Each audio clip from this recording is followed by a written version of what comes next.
An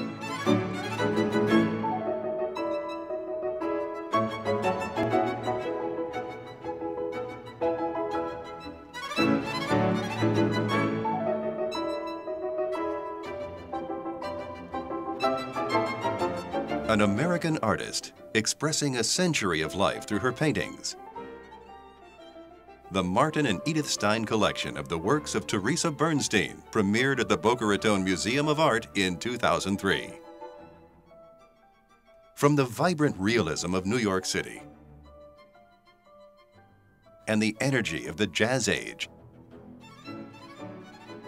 to the gentle seaside artist colony of Gloucester, Massachusetts, the works of Theresa Bernstein proved to be one of the most successful exhibitions for the museum to date. As one of the world's most extensive Bernstein collections, Senior Curator Wendy Blazure viewed the exhibition as a loving and lively portrait of an artist whose story needed to be told. Well, the exhibition was marvelous for us. Her work, of course, spans many generations to document New York in the 20s and the 30s and the 40s and street life and the people and the energy on the streets up until the 80s and the early 90s in her work says something very meaningful to all different kinds of audiences.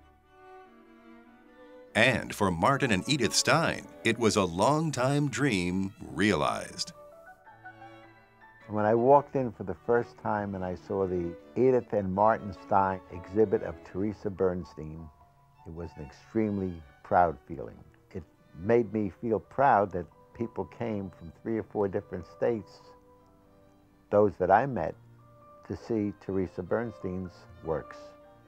In a collection like the Stein collection, it isn't just one particular painting, but you get to know the artist. And certainly from looking at her work from the 1920s versus the 1980s, it's wonderful to see the evolution and the different periods of development that she went through. It says something about women artists, and certainly about New York artists and American artists in the 20th century.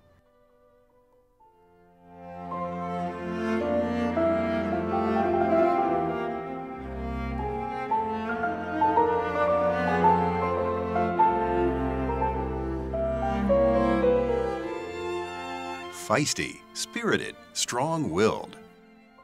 Theresa Bernstein's life and career spanned the most volatile era mankind has ever known, the entire 20th century.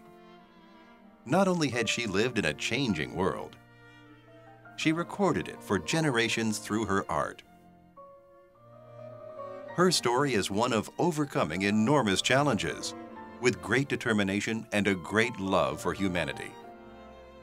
Bernstein was a modernist who took paint and created life.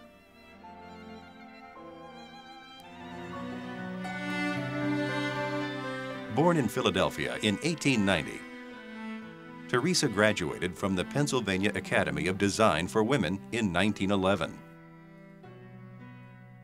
It was a time of tremendous social and cultural upheaval in America and the genesis of American modernism.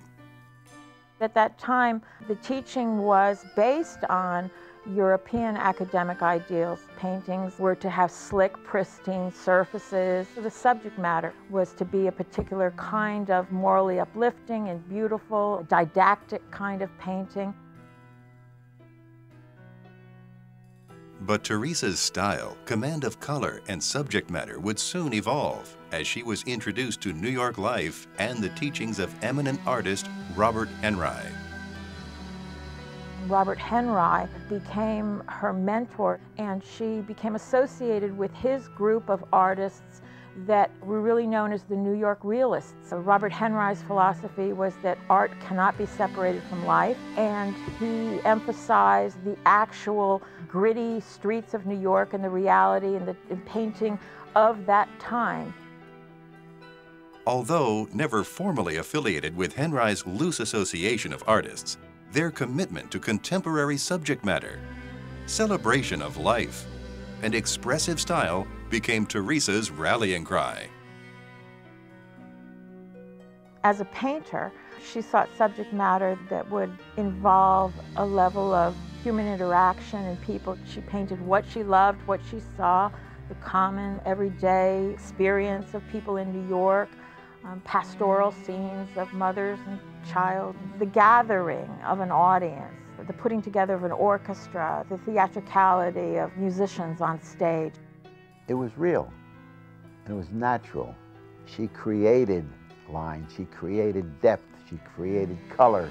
When one looks at a Theresa Bernstein painting up close, you see the signature of the artist's hand. You see the brush strokes, you see the buildup of the paint, the scumbling. You can see the direction that the wrist would turn in moving the brush, and the surety and control, but yet freedom that she invested in the way she painted.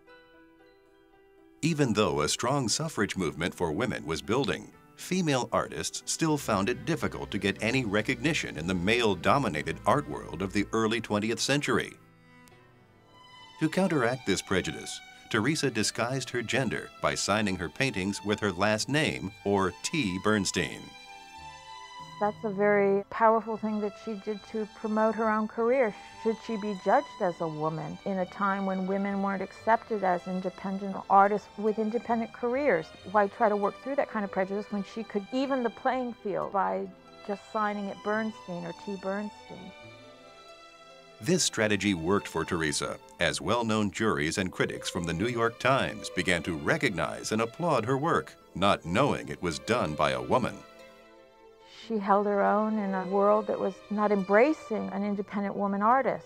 There were very few women artists that had any kind of national prominence or a career of their own. And that's something that she pursued her whole life. Because of Bernstein's strong conviction to help women artists get the exposure and appreciation they deserved, she co-founded the Philadelphia 10. It was one of the first groups in which women banded together in a loose association to have more exhibition opportunities and to give legitimacy to their work. Bernstein's passion for painting remained strong throughout her long life.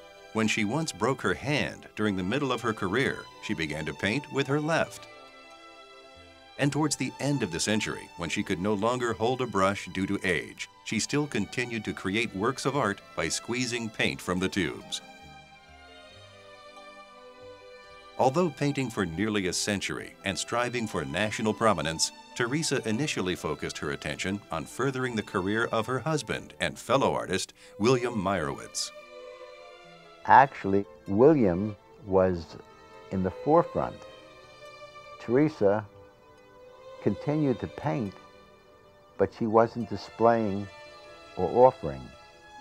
She was behind her husband their entire married life, and when he did pass away, she then started to bring her paintings out.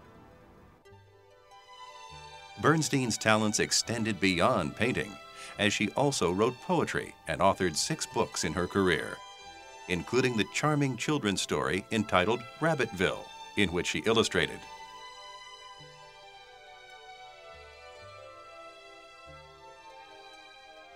With a legacy of art spanning nearly a century, Theresa represented the vitality and diversity of her America, capturing the temper of her times, and her reputation continues to grow to this day.